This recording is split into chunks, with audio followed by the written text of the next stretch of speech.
serbisyong totoo. Eyewitness. Ang tahananang dokumentaryo Pilipino.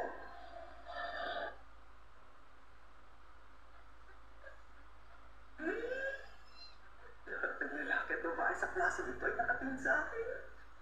Iniisip nila na talagang napakagaling ko. Ayos yun! Ang babae sa klase. Pasensya ka na. Yung tungkol sa kagustuhan mo maging taga-tostos ako, hindi ko na mapapahintutan. Pero Ama, Noong una, napapayag ka.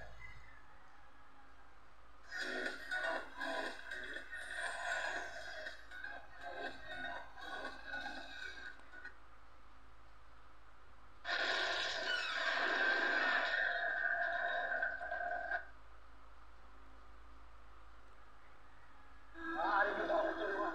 Ay, hatid ang makaumilos sa aking tubo. Sige, wala pang problema, mano. Sige, uy! Puting at fresh pa, tagos linis para kain perfectly. ano masasabi mo? Actually, flattering rin yung sinabi niya kasi, hindi lahat ng lalaki vocal sa feelings nila. And I'm happy